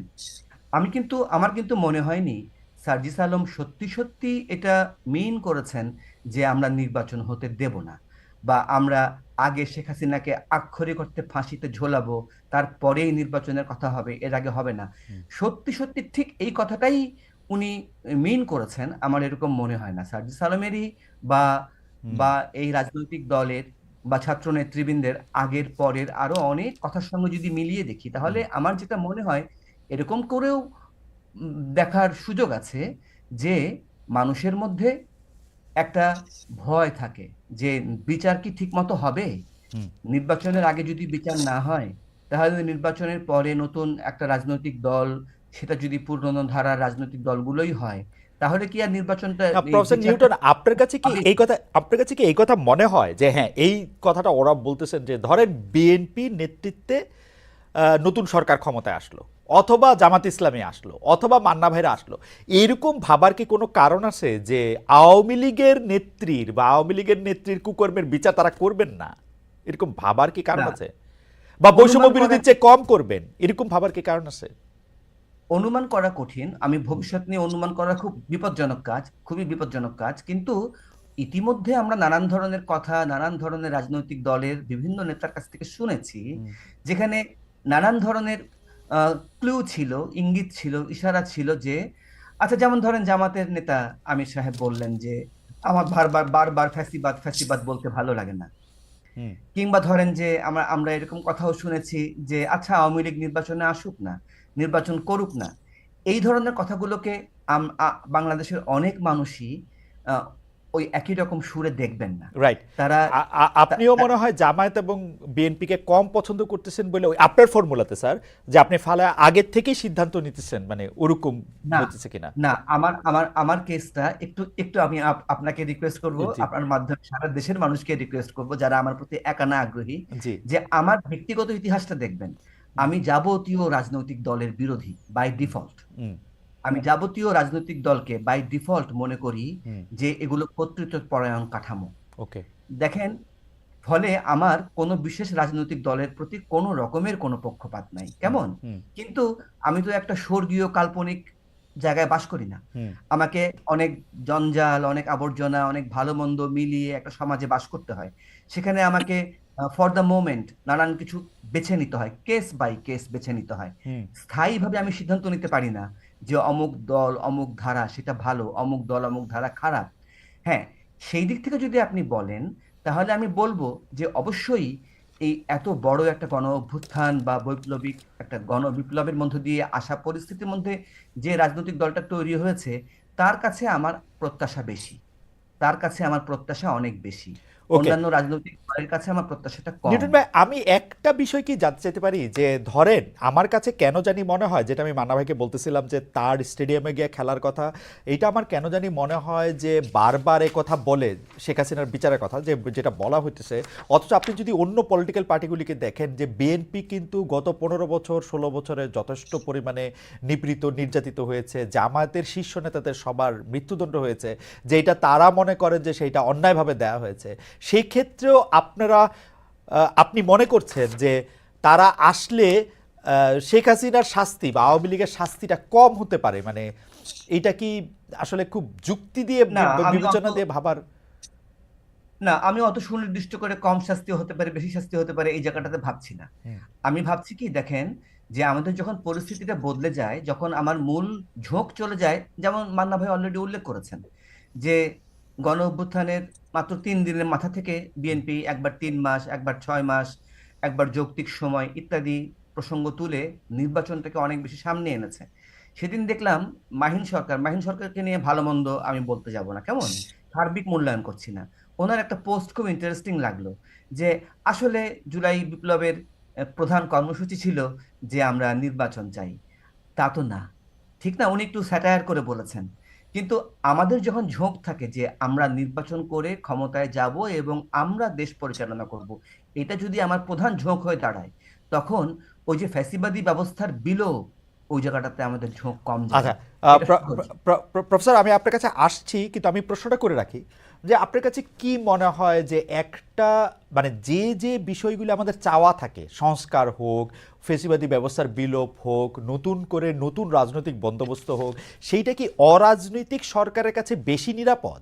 মানে আপনি কি বলতে চাইছেন যে প্রফেসর ইউনূস সরকারই এটা খুব ভালোভাবে করতে পারবে, একটা ভালো নির্বাচন দিয়ে আসা একটা রাজনৈতিক দল সেটা করবে না? আমি এটা একটু আপনার কাছে একটু জানতে চাই, আমি এটা মান্না ভাইয়ের কাছেও জানতে চাই, কিন্তু মান্না ভাইয়ের কাছে যাওয়ার আগে আমি একটু দর্শকদের কাছে একটা প্রশ্ন রেখেছিলাম। একটা যে দেশে অপরাধ বাড়েনি, আগের মতোই আছে, বিবিসি বাংলা সাক্ষাৎকারে প্রধান উপদেষ্টা ডক্টর মোহাম্মদ এটাকে আমি এখন কিভাবে বলি, যে আপনি প্রফেসর নিউটনের কথা শুনেছেন, সেই প্রেক্ষিতে যদি আপনি একটু বলতে শুরু করতেন যে কেন আর অরাজনৈতিক সরকারকে মনে হইতেছে যে আমাদের দাবিগুলি মানার জন্য তারা বেশি করে, মানে বেশি এফেক্টিভ হবে বা বেশি ভালো করে এটা পারবে। মানে কমনলি একটা জিনিস দেখেছেন তো, যে আমাদের দেশের লোক মার্শাল্লাহ খুব পছন্দ করে, মার্শাল হলে খুব খুশি হয়। অতীতে দেখেছেন। আইয়ুব খানের মাশাআল্লাহ সমর্থন করেছে, জিয়া রহমান, এরশাদ ইত্যাদি ইত্যাদি সমর্থন করেছে। কেন? প্রথম কথা হচ্ছে যে আমাদের দেশের পলিটিক্সের মধ্যে দুর্বৃত্তায়নের মাত্রা তো বেশি, ফলে মানুষ রাজনীতিকে উপায়ন্তরহীন অবস্থায় সমর্থন করে, ভোট দেয়। কিন্তু যখন শাহাবুদ্দিন সাহেবের মতো একটা লোক প্রেসিডেন্ট হয় তখন বলে ওইটাই ভালো, কারণ ওর তো কোনো স্বার্থ নাই, সে তো আরেকবার ইলেকশন করছে না। আজকে ধরেন যখন ডক্টর ইউনূস ক্ষমতায় আছেন তখন মানুষ মনে করছে ওর তো কোনো স্বার্থ নাই, সে তো সামনে ভোট করবে না, সে তো আরেকবার প্রধানমন্ত্রী হতে চায় না। এবং that is a fact, doctor Yunus যেটা চান তা মনে হচ্ছে না তার আচরণে উচ্চারণে, ফলে তার প্রতি তার বিশ্বাস আস্থা বেশি থাকবে, এটা স্বাভাবিক। আর একটা হচ্ছে যে শুরুটা যেরকম করেছে, এত বড় একটা জালিম সরকার উৎখাতের পরে যিনি আসছেন এবং তার আবার এত আন্তর্জাতিকভাবে এত খ্যাতি সুনাম ইত্যাদি, আর যে চুরি বাটপারি ডাকাতি লুটপাট এগুলো তো নাই, করেননি তিনি, এখনো করছেন না, কখনো করবেন না। সেই হিসেবে তিনি রাজনীতিবিদদের চাইতে কিছু বেশি পয়েন্ট পান, এটা হলো রিয়ালিটি। এইটাই সঠিক কি বেঠিক এই বিতর্কের মধ্যে আমি যাচ্ছি না, কারণ আলটিমেটলি তো রাজনীতি সমাজের নিয়ন্ত্রণ। যিনি রাজনীতি জানেন না তিনি সমাজকে নিয়ন্ত্রণ করবেন, গঠন করতে পারবেন, রাষ্ট্রকে অন্য জায়গায় নিতে পারবেন কি পারবেন না সেটা আর এক বিতর্ক, আমি সেটা করছি না। কিন্তু মানুষের চিন্তার এই প্যাটার্নটা এরকম আছে। না আর মানে ভাই, আরেকটা আমি হচ্ছে আমি আমি শুধু প্যাটার্নটা বোঝার জন্য যে আপনি বলতেছেন যে প্রফেসর ইউনূস যেহেতু আরেকবার প্রধানমন্ত্রী হইতে চান না, সেহেতু তার পক্ষে অন্য আহ, কিছু করা কঠিন, যেটা সাধারণভাবে নির্বাচিত হয়ে আসে যারা করতো আর কি, যাদের আরেকবার প্রধানমন্ত্রী হইতে হবে, দলের কাছে রাজনীতি করতে হবে। কিন্তু আমার কাছে মনে তো হয় যে শুধু প্রধানমন্ত্রী হওয়াটা তো না, প্রফেসর ইউনূসের তো অন্য স্বপ্ন, অন্য উদ্দেশ্য, চিফ এক্সিকিউটিভ রাষ্ট্রের হয়ে বসে থাকার একটা ইচ্ছাও থাকতে পারে লম্বা দিনের। মনে করছে না মানুষ এটা, আচ্ছা। মানুষ এটা মনে করছে না, কারণ উনি তো ইলেকশনে দাঁড়াবেন না, বলে দিয়েছেন উনি তো পার্টি করছেন না। নতুন যে পার্টি হয়েছে সেই পার্টির উনি কিছু নন, তাহলে ওনার সে উদ্দেশ্য নাই। বাকি অ্যাডভাইজার যারা যারা আছেন, অনেকের নাম বলতে পারি আমি, এই ৩-৪ জন ছাত্র বা শিক্ষার্থী এদেরকে বাদ দিলে, তারাও কোনো সময় এরকম আগ্রহ দেখাননি যে তারা আরেকবার নির্বাচন করবে বা আরেকবার শাসন করার চেষ্টা করবেন। বরঞ্চ তাদের সম্পর্কে বেরিয়েছে, তারা গিয়ে প্রধান উপদেষ্টাকে বলেছেন স্যার কোথায় নিয়ে আসলে, আগে আমরা ব্যক্তিগতভাবে যাই করতাম, অন্তত যে টাকা কামাই করতাম অ্যাডভাইজার হিসেবে আপনি যে বেতন দেন তার থেকে অনেক বেশি সেটা। অতএব তারা কমফোর্টেবল, এটা বোঝাতে চেয়েছে। মানুষ কিন্তু ওদেরটা বিশ্বাস করছে যে হ্যাঁ ওরা যাই করুক না কেন ক্ষমতা নিয়ে লড়ালড়ি করবে না। কিন্তু রাজনীতিবিদ সম্পর্কে সে মনে করে ও আওয়ামী লীগ করে তাহলে তো নিশ্চয়ই সে বিএনপির বিরুদ্ধে ষড়যন্ত্র করবেই, ও বিএনপি করে তাহলে তো আরেকবার ক্ষমতায় নেওয়ার জন্য মিথ্যা কথা বলবে, দরকার লাগলে আমাদেরকে ভুল বোঝাবে। এইরকম ধারণা প্রতিষ্ঠিত, সেইটাই আছে। এবং এই কারণে আমি বলছি, ধরেন আমি আবার আপনি যে প্রশ্নটা করেছিলেন না ওটার মধ্যে একটু যাই, যদি এটাতে আবার কথা হয়ে থাকে। কেন আপনি বলছেন যে আইন শৃঙ্খলা পরিস্থিতি আগের চেয়ে ভালো না খারাপ, সেই ব্যাপারে 55% মানুষ মনে করছে না আগের চেয়ে ভালো। এটা কিন্তু একটা কম্পারেটিভ স্টাডি করলে হয়তো এটা ঠিকও হতে পারে, কারণ যে 2-1টা নিউজ আসছে যাই আসছে খুবই ফোকাসড হইতে আসছে। আর আগে তো পাতা খুললেই এগুলো ছিল, একদম সয়লাভ ছিল, মানে আইন শৃঙ্খলা পরিস্থিতির অবনতির বিষয়টা। সেই তুলনায় 55-45 মে বি জাস্টিফাইড। আর একটা বিষয় হচ্ছে তখনকার যে সমস্ত দুর্নীতি, অন্যায়, লুটপাট বা চুরি ডাকাতি হাইজ্যাক এগুলো হতো, অনেকেই মনে করতো যে পলিটিক্যাল পার্টিগুলোর সাপোর্টেই এগুলো হয়, নেতাদের সাপোর্টে এগুলো হয়। কিন্তু এখন যারা ক্ষমতায় আছেন তারা এই ব্যাপারে কোনো রকম সাপোর্ট দেন বলে তারা মনে করে না, পরে এক ধরনের ইমিউনিটি তারা তো পেয়েই যাচ্ছেন। এই কারণে এরকম হয়েছে যে মানুষ এটা মনে করবে। যেমন ধরেন আর একটা স্টাডি হয়েছে না, আগে কি জাতীয় সংসদ নির্বাচন নাকি আগে স্থানীয় সংসদ নির্বাচন। প্রথম আলোর একটা সার্ভে বলছে 64% হচ্ছে স্থানীয় সরকার নির্বাচন। তো এখন ওটার ভিত্তিতে কি সিদ্ধান্ত হয়ে যেতে পারবে এর সাথে পলিটিক্স কিভাবে যুক্ত? মানুষ এখানে কিন্তু রাজনীতি আছে না, মানুষ দেখছে যে আমি আমার ডেথ সার্টিফিকেট পাই না, তারপর ব্যবসা করবো তার জন্য পাই না, আমার আরো যে সমস্ত সোশ্যাল মানে দরকার আছে সার্টিফিকেশন বা অন্য কিছু, এটা তো পাচ্ছি না যেহেতু আমার কোনো সরকার নেই। মানে ভাই আপনার কাছে মনে হয় না যে এইসব জরিপের অনেকখানি হচ্ছে মত মোরল বা ওপিনিয়ন লিডার দ্বারা প্রভাবিত? কারণ অনেকে তো এই কথাও বলতেছেন যে পলিটিক্যাল লিডাররা না আসলে বা পলিটিক্যাল গভর্নমেন্ট না আসলে এই যে নিরাপত্তার ব্যাপারটা বা নিরাপত্তা বোধের ব্যাপারটা সেইটা আসলে ঠিক হবে না। সেইটা আসলে কারণ এই সরকার কোনো মতে একটু সময়টা পার করে দিচ্ছে, হয় না, ক্রিজে বল ঠেকাইলাম, ডাক করলাম, সময়টা পার করে দিলাম। মানে মানে ওরকম আমারও মাঝে মাঝে মনে হয়, কিন্তু আমি ঠিক অতখানি আবার বিবেচনাহীন হতে চাই না। কারণ আমি যখন দেখি যে ধরেন যেরকম করে তারা ইতিমধ্যে তারা 6টা কমিশনের রিপোর্ট প্রকাশ করেছেন, আমি জানি না খালেদা জিয়া আপনি পেয়েছেন কিনা, জি। পরে বোঝা যায় তো যে তারা পরিশ্রম করেছেন, পড়াশোনা করেছেন। পুরা প্রপোজাল আপনি অ্যাগ্রি না করেন, কিন্তু এইটা পুরা জাতিকে, আপনি কল্পনা করেন, পুরা জাতিকে কনস্টিটিউশনের বিতর্কের মধ্যে চাপিয়ে দিয়েছে। যারা পার্লামেন্টের মেম্বার তাদের 50% হয়তো কনস্টিটিউশন ঠিক মতো পড়েনি অতীতে। এখন আপনার চায়ের দোকানে পর্যন্ত কনস্টিটিউশন, না, নির্বাচন প্রক্রিয়া। এটা তো একটা মানে আপনার কাছে ঠিক পাঠ মনে হয় কিনা, এটা তো একটা ঠিক মানে আমরা ওয়ার্ল্ড ব্যাংক থেকে ইন্টারন্যাশনাল এনজিওগুলির থেকে শুরু করে নতুনকার এনজিওর কাজে এগুলা যে কমিশন করবে, রিপোর্ট করে সেটা নিয়ে আলোচনায় রাখবে, কিন্তু শেখ হাসিনা তো সংবিধান দেখে দেখে মানুষের উপর অত্যাচারটা চালায় নাই। সংবিধানটার প্রতিপক্ষ করা হয়েছে, সংস্কারের কথা বলা হয়েছে, এটা আরেকটা পলিটিক্যাল গভর্নমেন্টই তো করতে পারতো বা করা উচিত ছিল। কেউ কেউ এরকম বলে থাকেন আপনার পলিটিক্যাল গভর্নমেন্ট তো করেনি, না মানে এরা করছে। মানে পলিটিক্যাল গভর্নমেন্টের উপরে সেই চাপ আমরা রাখতে পারতাম যে সংস্কার কমিশনটা করো, হ্যাঁ, এবং সেই হতে সংস্কার পারে। কমিশন করে আজকে প্রদেশ, কালকে উপদেশ, এটা কিরকম মানে এটা তো মানে যাইছে তাই মানে যখন মানে যেটা আপনি- মনে হয়েছে মানে ভাই আমরা সংস্কার কমিশনের রিপোর্টগুলি দেখছি, সেটা প্রশ্নের সংস্কার কমিশন হোক, সংবিধান সংস্কার কমিশন হোক, প্রতিটা জায়গায় মানে আমি বলবো যে নভিসি ভাবে সেই সংস্কার কমিশনগুলি রিপোর্ট করছে অনেকগুলি জায়গায়, প্রতিটা জায়গায় আমি যদি মানছি, আমি মানছি, কিন্তু সবগুলোই তারা। যেমন ধরুন কনস্টিটিউশনের যে এবং মানবে আমি আরেকটু যোগ করি, maximum এগুলি গুলো করতে আমি পরিশ্রম disagree লাগে না। করি। আমি আরেকটু যোগ করি, এগুলি করতে আমি- পরিশ্রম লাগে না। এই যে একজন প্রফেসর এখানে আসেন, তার কাছ থেকে আমি শুনবো এগুলি করতে পরিশ্রম লাগে না। যেইভাবে এই কাজগুলি হয়েছে সেগুলি স্যাররা, আমাদের স্যাররা, এই যে নিউটন স্যার আছেন, আমাদের ক্লাসরুমে এর চেয়ে বড় বড় ইয়া দিতেন আসলে। যাই হোক মানবে আপনি বলেন। না, আমি বলছি যে আগে পলিটিক্যাল পার্টিগুলো করি, এরা করছে, সেই করছে যে সেটাকে আপনি কেন ক্রেডিট দেবেন না? একটা তো কথাই চালু হয়ে গেছে, সে হচ্ছে যে বাবা দেশের মধ্যে প্রতিষ্ঠিত হয়েছে যে আমাদের এগুলো বদল করতে হবে। ধরেন এরা পুরোটা করতে পারলো না, দেখা গেল এন্ড অফ দি ডে যে এদের 80% জিনিসই ট্র্যাশ হয়েছে, কিন্তু ধারাটা তো চালু হয়ে গেল। পরে যারা আসবে তারা আবার এটা কন্টিনিউ করতে পারে। সেই অর্থে আমি বলছি যে এদের এই প্রচেষ্টাকে আপনি ধন্যবাদ দিতে হবে, বিকজ আমি মনে করি যে এটা দিয়ে পুরা জাতিকে একটা থিওরিটিক্যাল ডিবেটের মধ্যে, একটা ইথিক্যাল ডিবেটের মধ্যে, মানে একটা জ্ঞানের চর্চার মধ্যে নিয়ে যেতে পেরেছে। আগে এটা ছিলই না। মানবে আপনি যখন বলছেন আমি ধন্যবাদ দিচ্ছি, তবে এই বিষয়টা আমি একটু প্রফেসর নিউটনের কাছে একটু জানতে চাইতেছি যে প্রফেসর নিউটনের যে জি।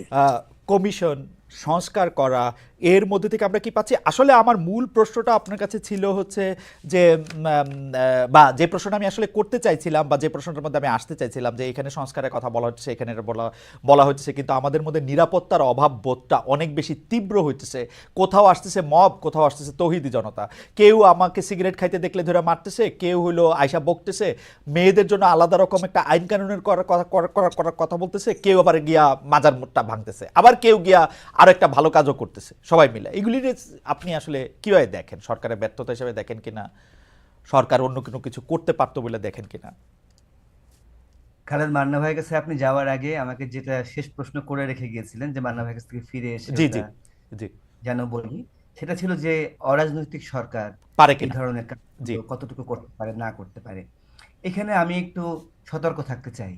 রাজনৈতিক সরকার কথাটার অর্থ আর দলীয় সরকার কথাটার অর্থ একই না। এই সরকার রীতিমতো রাজনৈতিক সরকার, এটা কোনো অরাজনৈতিক সরকার না। একটা সরকার পরিচালনা, একটা রাষ্ট্র পরিচালনার কাজ কখনোই অরাজনৈতিক হতে পারে না। এটা it is very much political. এটা দলীয় সরকার না, এটা আমরা একটু যেন খেয়াল রাখি। ওকে। এত বেশি পলিটিক্যাল সরকার আমরা অতীতে পাইনি। এই যে মান্না ভাই দারুণ বলেছেন যে দেখেন, সংস্কার প্রশ্নটা, রাষ্ট্র সংস্কারের প্রশ্নটা সত্যি সত্যি রাষ্ট্র পরিচালকেরা, সরকার সিরিয়াসলি করছেন, কাজটা করছেন, এটা আমরা অতীতে কখনো করিনি। এটা আমাদের ইস্যুই ছিল না। অথচ আমাদের বাচ্চারা 2018 সালে বলছিলেন যে রাষ্ট্র মেরামত লাগবে। নিরাপদ সড়ক আন্দোলন করতে গিয়ে তারা বলছিলেন যে রাষ্ট্র মেরামতের কাজ চলছে। স্কুলের ছেলেরা আমাদেরকে বলেছিলেন, তাই না? এবং সেখান থেকে কিন্তু ওই বলতে গেলে এটা একটা ন্যাশনাল এজেন্ডা হয়ে আছে। যে আমি প্রথমে 1 নম্বর যেটা বলবো যে এটা অরাজনৈতিক সরকার না, এবং বাংলাদেশের ইতিহাসে, অতীতের ইতিহাসেও এই প্রথম গোটা কনস্টিটিউশনাল রিফর্মের প্রশ্নটা এত সিরিয়াসলি, এত বেশি পলিটিক্যালি মানুষের জনতার মধ্যে পর্যন্ত এসেছে। স্কুল কলেজের ইউনিভার্সিটির ছেলেমেয়েরা সিরিয়াসলি কনস্টিটিউশন নিয়ে কথা বলছেন। কেমন, এটা আমরা ইগনোর করতে পারছি না। এবং সংস্কার কমিশনগুলো পরিশ্রম হয়েছে কিনা, খালেদ আপনি বলেছেন, সেটা বড় প্রশ্ন না। গায়ে গতরে পরিশ্রম, মাথার পরিশ্রম, সেটা এক জিনিস। আর রাজনৈতিক তাৎপর্য, সেটা আর একটা জিনিস। এনজিও গুলো যেভাবে রিপোর্ট তৈরি করে, যেভাবে রিপোর্ট পেশ করে, সেগুলোর এক ধরনের পরিবেশ, এক ধরনের প্রেক্ষাপট আছে। আর এখন যে রাষ্ট্র সংস্কারের প্রসঙ্গগুলো হচ্ছে, এটা অনেক বেশি তাৎপর্যপূর্ণ, অনেক বেশি সিগনিফিক্যান্ট। সবচাইতে বড় এনজিওরও কোনো একটা রিপোর্ট তৈরি করা এর সঙ্গে তুলনীয় না। আচ্ছা, এরপরে মব এবং আইন শৃঙ্খলার প্রশ্নটা আপনি হুম এনেছেন। হুম হুম দেখেন, আমি দেখছি কি, যে এবারের গণ অভ্যুত্থানের পরে আমাদের আহ, আহ, গোটা সামাজিক রাজনৈতিক আলাপ আলোচনার মধ্যে মব প্রসঙ্গটা একটা নতুন শব্দ হিসেবে যুক্ত হয়েছে, হুম গণহারে, মানে গণ লেভেলে। এখন ইংরেজিতে আমরা যখন মব টব বলি না, কে কি বোঝেন আমি ঠিক জানি না, হুম কিন্তু আমাদের এখানে গণপিটুনির ইতিহাস অনেক পুরনো। হুম হুম আমাদের এখানে চোরকে পিটিয়ে মেরে ফেলা অনেক পুরনো। হুম যেমন ধরেন যে অনেক বেশি মাথা খাটিয়ে, অনেক বেশি ডেলিকেটলি, সূক্ষ্মভাবে মিনা কার্টুন তৈরি হয়েছিল হুম মেয়েদেরকে এগিয়ে নেওয়ার জন্য। মিনা কার্টুনের আমার মনে আছে, আমার মনে দাগ কেটে গেছে। আমি আমার তখন একদম ছোট্ট বাচ্চা, 2-3 বছরের বাচ্চা, তাকে নিয়ে দেখছিলাম। প্রথম পর্বেই একটা চোরকে, হুম লাউ চুরি করার জন্য একটা চোরকে গোটা গ্রামবাসী ধাওয়া করে। হুম এমন এগুলো আমাদের সমাজের মধ্যে, আমি শুরুতে যে অদৃশ্য লীগ প্রসঙ্গে যেটা বললাম, আমাদের গোটা সমাজ কাঠামোর মধ্যে, আমাদের প্রতিষ্ঠানগুলোর মধ্যে, আমাদের পরিবারের মধ্যে, আমাদের হুম। ব্যক্তিগত চিন্তা প্রণালীর মধ্যে অনেক মুশকিল আছে। আচ্ছা, তার মধ্যে এরকম এই জিনিসগুলো আছে। আমি আমি আমি আপনি আরেকটা প্রশ্ন জি তুলেছেন, জি খালেদ, জি একটু স্যার, বলে শেষ, দিই আমি। জি জি সেটা হলো যে এই যে মেয়েদের সিগারেট খাওয়া নিয়ে, আমি বলি কি, দেখেন, এটা তো খুব খারাপ কাজ হয়েছে, অকল্পনীয় খারাপ কাজ হয়েছে, তাই না? এখন এটা এমন না যে এটা জুলাই অভ্যুত্থানের পরে প্রথম ঘটলো, অতীতে কখনো ঘটে নাই। হুম এবং এখানে সিগারেটটাও ইস্যু না। আমাদের দেশে সবচাইতে প্রগতিশীল বলে যে লোকগুলো পরিচিত, যারা নিজেদেরকে হুম মনে করেন যে আমরা প্রগতিশীল না, তারা উঠতে বসতে ওই শব্দটা ব্যবহার করেন, হুম বা আমরা, আমি বলছি কি, একদম আমাদের জেএমবি, আমাদের জনযুদ্ধ, আমাদের লেফট আন্ডারগ্রাউন্ড পার্টি, আমাদের কমিউনিস্ট লেফট পার্টিগুলো, আমাদের আওয়ামী লীগ, আমাদের বিএনপি, আমাদের জামায়াতে ইসলামী, সবগুলো পলিটিক্যাল পার্টির আপনি নেতাদের ফ্যামিলিতে যদি ঢোকেন, দেখবেন মেয়েদের অবস্থাটা কি। হুম আমাদের কি গরিব, কি গরিব, কি বড়লোক, কি গ্রামের, কি শহরের, কি এই ধারার রাজনীতি, কি ওই ধারার রাজনীতি, সমস্ত ক্ষেত্রে আমাদের পরিবারগুলোর মধ্যে আমাদের মেয়েদের অবস্থা খুব খারাপ। রাইট। আমাদের পরিবারগুলোর মধ্যে বল প্রয়োগ একটা সাধারণ কথা। উন্মাদের একটা কার্টুন চালু হয়েছিল, স্লোগান হয়ে গেছিল, আপনার মনে থাকবে, সবার হুম মনে আছে, হুম হুম মায়ের উপরে ওষুধ নাই। রাইট। এটা হচ্ছে, আমরা মনে করতাম যে আমাদের স্কুলের সেই টিচারটা ভালো, যে ছেলে মেয়েদেরকে মারে, ওকে কেননা মানুষ করার জন্য মারতে হবে। এই যে ব্যাপারগুলো দেখেন, বল প্রয়োগ নিয়ে, নারীর প্রতি অ্যাটিচিউড নিয়ে, এগুলো আমাদের পুরনো রোগ, এগুলো দীর্ঘ মেয়াদে আমাদের কাজ করতে হবে। প্রফেসর নিউটন, আমি দুটো বিষয় একটু আপনার দৃষ্টি আকর্ষণ করতে চাই। একটা, আপনি এদেরকে রাজনৈতিক সরকার বলেছেন কিন্তু নির্দলীয় সরকার বলেছেন, কিন্তু আমার কাছে মনে হয় যে আপনি যেমন বলছেন যে এই সরকারের মতো এত বেশি রাজনৈতিক সরকার আসলে অতীতে কখনো দেখা যায়নি, সেই বক্তব্যের সাথে আমি একমত পোষণ করে কই যে এই সরকারের মতো দলীয় সরকারও আসলে খুব বেশি আসলে দেখা যায় নাই, যারা আসলে মার্কা না নিয়ে আসছেন, অনির্বাচিত দলীয় সরকার। যেমন প্রফেসর ইউনূস রাষ্ট্র ক্ষমতার মানে ক্ষমতা নিয়েই প্রথমেই বলছেন এই ছাত্ররা তাদেরকে নেতৃত্ব মানে নিয়োগ দিয়েছেন। তারপরে প্রফেসর ইউনূস বেছে বেছে এমন সব লোককে নিয়োগ দিয়েছেন যারা একটা ঘরানার, একটা জায়গার এবং উনার পছন্দের মানুষ, এবং এটাকে আমি একটা খুবই খুবই বাছাই করা একটা দল বলতে পারি। এবং সেই দলটা যে একটা দল সেটা বোঝাও যাইতেছে নানা রকম ভাবে। তো আপনি এটাকে কেমনে এটারে মানে মানে নির্দলীয় বলতে চান আমি জানি না, এটা নিয়ে আপনি আর দুই লাইন বলবেন কিনা। আর আপনি মব প্রসঙ্গে হোক, আপনি অতীতের কথা বলছেন, আমাদের মেয়েদের প্রতি ব্যবহারের কথায় আপনি অতীতের কথা বলছেন, সব কথাই কিন্তু তো আমরা তাহলে অতীতের জায়গার থেকেই আসলে বলতে পারবো। এই জায়গাটা নিয়ে আরেকটু বলবেন কিনা, এই দুইটা প্রসঙ্গে আবার না, একটু। এটা অতীত বলি নাই, এটা মেয়েদের প্রশ্নে আমি অতীত বলি নাই, হুম মবের প্রশ্নে অতীত বলি নাই। আমি বলছি যে এটা আমাদের সমাজের গড়নের মধ্যে, আমাদের পরিবারের গড়নের মধ্যে আছে, গরম। বর্তমানেও আছে, অতীতেও আছে, আগামী অনেক দিন পর্যন্ত ভবিষ্যতেও এটা থাকবে।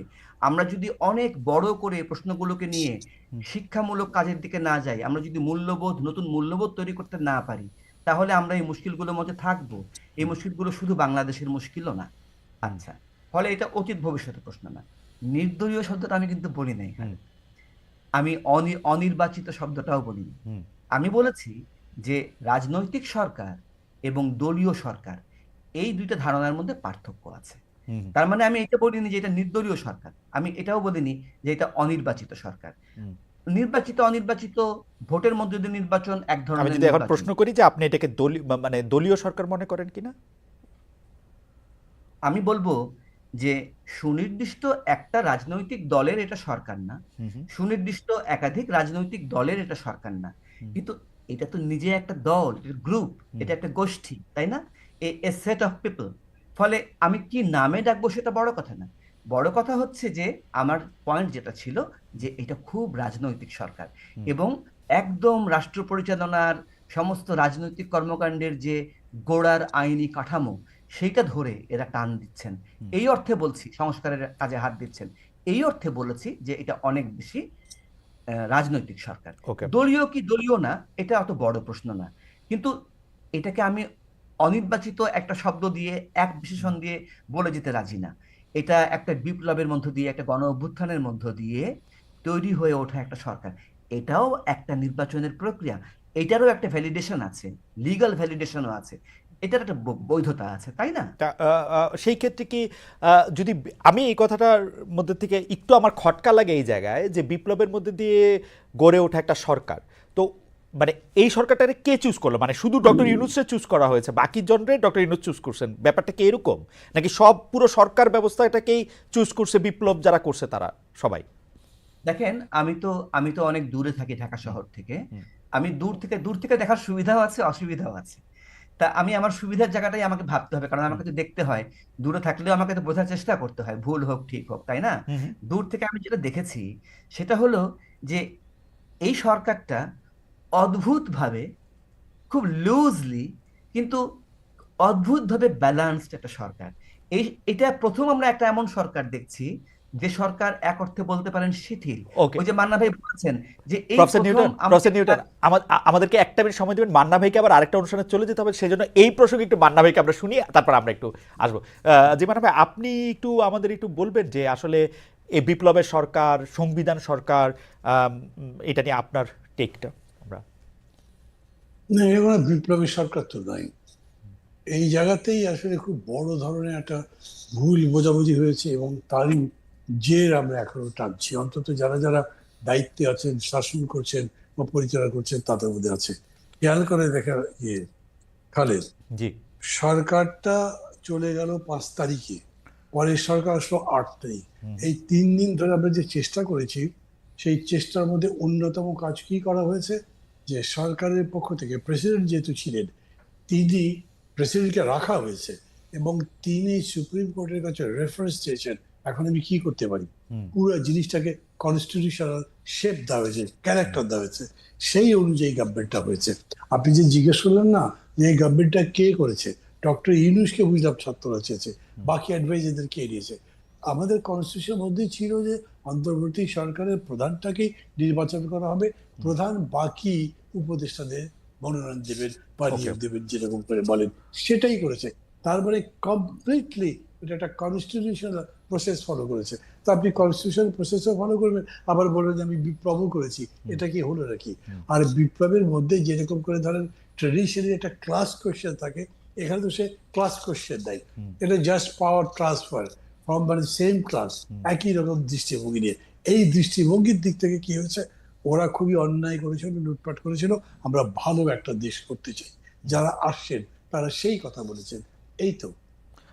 মানে ভাই, আপনার কাছে কি মনে হয় যে আপনি যেহেতু চলেই যাবেন, এটা একটু এটা এই প্রশ্নটা একটু করে রাখি, যে আপনার কাছে কি মনে হয় যে আমরা যেই স্বপ্ন দেখেছিলাম সেই স্বপ্নের অনুবাদ এই সরকার করতে পারছে? মানে এই 6 মাস, প্রথম ইনিংস দ্বিতীয় ইনিংস এরকম বলছেন, প্রফেসর ইউনূস বলছেন যে আসলে তো আইন শৃঙ্খলার তিনি কোনো অবনতি দেখেন না, বিবিসি সাংবাদিক আবার তাকে দেখানো হলো যে 50% ডাকাতি বাড়ছে, সেটারও উনি একটা জবাব দিলেন।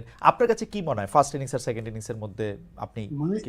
এইটা হলো তারা চেষ্টা করছে যে আমি মনে করি, কিন্তু দে আর নট এক্সপেরিয়েন্স।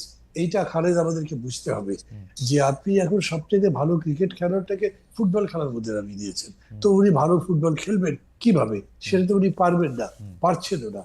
কিন্তু উনি কতগুলো মূল্যবোধের মতো একটা জায়গায় তৈরি করেছেন, এটা অ্যামেজিং মনে করেন না যে 7 পাস 8 পাস পরে। আপনি যদি মনে করেন যে অনেক ব্যর্থতা আছে, তারপরে মানুষ তাকে সমর্থন করে। মানুষ এরকম গভর্নমেন্ট চাচ্ছে, মানুষ কমফোর্টেবল ফিল করে। এবং উনি যেটা সাক্ষাৎকারে বলেছেন যে মানুষের তো আস্থা আমার প্রতি আছে, সেই আস্থা কিন্তু মানুষের আছে। প্রতিদিন প্রেস ক্লাবের সামনে আপনার এই যে বৈষম্য বিরোধী আন্দোলন চলছে, বিভিন্ন পেশার লোক চাকরিজীবী আন্দোলন করছে, প্রতিদিন সকালে বিকেলে বা রাতে গিয়ে বক্তৃতা করছি। কিন্তু তারপরেও তারা আবার ডক্টর ইউনূসের কাছে যাচ্ছে। তার মানে হচ্ছে যে তারা চেষ্টা করছেন যতখানি নিতে পারছেন। বহু ব্যর্থতা আছে তাদের। আমি জানি না আপনার সাথে নাকি কাকে, আমি 2-3 মাস আগে আমাকে জিজ্ঞেস করেছিল যে কত পার্সেন্ট সাকসেসফুল এরা। আমি তখন বলেছিলাম এরা 40% সাকসেসফুল হতে পারে ম্যাক্সিমাম। আমি একই কথা এখনো বলবো। কিন্তু ধরেন একটা দুটো ভালো স্ট্রোকে তারা এইটা 60-70-তে উঠে যেতে পারে, এই সম্ভাবনা আছে।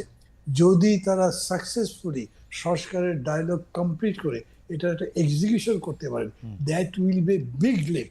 যদি পারেন, পারবেনই না তা বলবো কেন, পারবেই যে তাও বলতে পারবো না, বিকজ ওই যে সমস্যাটা আছে, আলটিমেটলি গভর্নেন্স ইজ পলিটিক্যাল। এটা অবশ্য নিউটন সাহেব বললেন তো, ওইটা গভর্নমেন্ট মানতে চায় না, পলিটিক্যাল ডিসকোর্সের মধ্যে যায় না, কথাবার্তা বলে না, রাজনীতিবিদদের সাথে কথা বলে না, বিভিন্ন জায়গাতে বক ডাউন হয়ে যাচ্ছে। এবং তাদের ব্যর্থতা এটা তো উনাদের আর কেমনে দোষ দিবা? আপনারা তো কোনোদিন কোনো বিষয়ে একমত পোষণ করেন নির্বাচনের আসন ভাগাভাগি ছাড়া? না করি তো। হ্যাঁ, আমরা এই যে এই গভর্নমেন্টকে এগ্রি করছি এতদিন ধরে। ওকে, অবশ্য বলতে পারেন খুব একটা ঠাগায় পড়ে গেছি, যদি বলি তোমাকে মানি না, উনি যদি বলেন ঠিক আছে আমি কালকে চলে গেলাম, তখন করবো কি? সরকার পাবো আর একটা। তো এইসব কারণ তো হচ্ছে। মানে ভাই আপনাকে অনেক ধন্যবাদ। আমার মনে হয় যে আমরা প্রফেসর সেলিম রেজা নিউটনের যে মানে অসমাপ্ত কথা একটু শুনতে চাই। আমাদের বাকি আমি শুনতে পারলাম না, এটা দুঃখজনক। কারণ আপনাকে ধন্যবাদ। প্রফেসর নিউটন, এটা আসলে মান্না ভাইও বললেন, আমাদের দর্শকরাও বলতেছেন, পুরোটা প্যারাফ্রেজ করলে এরকম দাঁড়ায় যে দিন শেষে ইউনূস সরকার মন্দের ভালো, আবার কেউ কেউ বলছেন যে না, ডক্টর ইউনূস সরকারকে আসলে অনেক বেশি রাজনৈতিক দলগুলির সাথে ঐক্যমত্য ডায়ালগ এগুলিটা শুরু করতে হবে, আসলে ঐক্যমত্য ভিত্তিতে ডায়ালগ, যেটা উনি বলেছেন। আচ্ছা, মান্না ভাই চলে যাচ্ছেন, আমি একটু বলে নিই।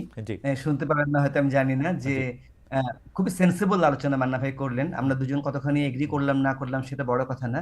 আমার খুব ভালো লাগলো যে একটা সিনিয়র সিটিজেন খুবই সেন্সিবল আলোচনা করলেন। আজকের আলোচনাটাই আসলে অনেক বেশি মানে সেরকমই হয়েছে যে মানে জি প্রফেসর নিউটন। আচ্ছা, আপনার প্রশ্নে আসি। সেটা হলো যে আমি বলবো কি যে এই সরকার মন্দের ভালো, এই সরকার কতটুকু ভালো, আমি মান্না ভাইয়ের মতো বা অনেকের মতো ওরকম রেটিং এ যাব না। আমি বলবো কি যে একটা দেশের, একটা সমাজের, একটা রাষ্ট্রের ওপরে আমাদের ভরসা থাকতে হয়, একটা ভরসার জায়গা থাকতে হয়। আমরা সুদীর্ঘকাল পরে এমন একটা সরকার পেয়েছি যাদের উপরে ভরসা করতে পারি। তারা কতটুকু ব্যর্থ হয়েছেন, কতটুকু সফল হয়েছেন, সেগুলোর পেছনে কি কি কারণ আছে, সেগুলো খুঁটিয়ে খুঁটিয়ে যদি আমরা দেখি, তাহলে এক রকমের সিদ্ধান্তে আমরা পৌঁছাতে পারবো। আর যদি ওপর ওপর দেখি, তাহলে আরেক ধরনের সিদ্ধান্তে পৌঁছাতে পারবো। কিন্তু আমাদের ভরসা করার একটা জায়গা হয়েছে কেমন, আমরা এই প্রথম একজন সরকার প্রধানকে পেয়েছি যিনি নরম গলায় কথা বলেন। এটা অকল্পনীয়। একজন ডিসি, একজন একজন উপজেলা নির্বাহী অফিসার, একটা আমার ইউনিভার্সিটির একটা ডিপার্টমেন্টের চেয়ারপারসন, কেমন সে একটা চেয়ারপারসন, যিনি বাই রোটেশন হন, উনি চেয়ারে বসে যেভাবে কথা বলেন, গলার স্বর ভারী হয়ে যায়, গম্ভীর হয়ে যায়, ওনার ওজন মনে হচ্ছে বেড়ে গেছে, কেমন। সেই তুলনায় এরকম একটা সরকার প্রধান আমরা প্রথম পেয়েছি, যেখানে গোটা টোনটা, গোটা স্বরটাই অন্যরকম। এবং এটা খুবই ভরসা করার মতো একটা জায়গা। আমি অনেক বেশি আশাবাদী এই সরকারকে নিয়ে। মানুষ আশা ছাড়া বাঁচতে পারে না। আমাদের আশার কোনো জায়গাই ছিল না। আমরা একটা জায়গা পাচ্ছি, আমরা আলো দেখতে পাচ্ছি, টানেলের মাথায় আমরা আলো দেখতে পাচ্ছি, কেমন।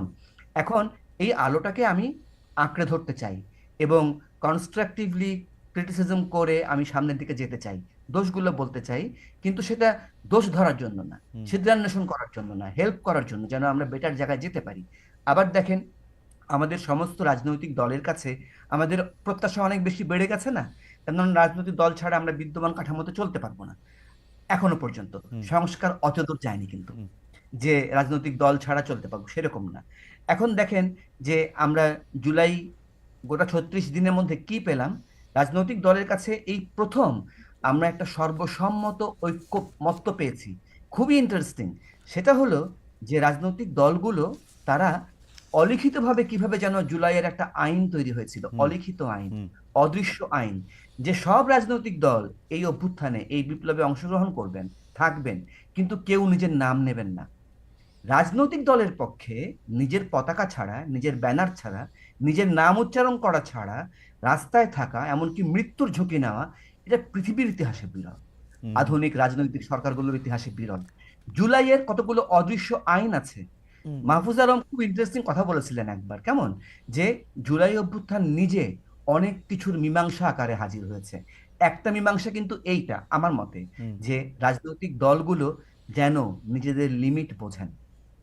আচ্ছা, এবার মান্না ভাইয়ের একটা প্রসঙ্গ নিয়ে আমি হুম একটুখানি বলতে চাই প্লিজ। হুম এটা খুব আলোচিত প্রসঙ্গ, মান্না ভাই বলেছেন বলে না, যে বিপ্লব, এটা বিপ্লব ঘটে নাই। হুম আমার কাছে যাহা বিপ্লব তাহাই গণ অভ্যুত্থান। হুম আপনি যদি একেবারে আক্ষরিক অর্থে গণ অভ্যুত্থান শব্দটার অর্থ খেয়াল করেন, হুম তাহলে দেখবেন কি গণমানুষ যেখানে ওপরে উঠে আসে, হুম গণমানুষের উত্থান ঘটে যার মধ্যে দিয়ে, সেটাই গণ অভ্যুত্থান। আমরা জুলাইয়ে এই ঘটনাটা ঘটতে দেখেছি। আচ্ছা, বিপ্লব বলতে না আমাদের মাথার মধ্যে পুরনো, উনি বলেছেন ট্র্যাডিশনাল, হুম ট্রেডিশনালি ক্লাস কোশ্চেন থাকে। হুম আসলে আমরা আমরা অনেক বেশি বুকিশ। হুম আমরা যারা বিপ্লব নিয়ে আলাপ, আমরা ভেবেছি এটা লেনিনিস্ট বিপ্লব, আমরা হুম ভেবেছি এটা খোমেনির বিপ্লব। আমাদের কাছে কিউবা, চায়না, আহ, আহ, ই- ই- ইরান এবং সোভিয়েত ইউনিয়ন এগুলো ছাড়া বিপ্লবের কোনো এক্সাম্পল আমরা ভাবতে পারি না। অ্যাকচুয়ালি বিপ্লব অনেক রকম হতে পারে। হুম বিপ্লব হলো প্লাবন, ওকে বিপরীত প্লাবন। আমি প্লাবন সবকিছু ভাসিয়ে দেয়। আমাদের সময় কাজেই আমাদের সময় আমাদের বিপ্লবটার আমাদের বিপ্লবটার আলাদা বৈশিষ্ট্য আছে।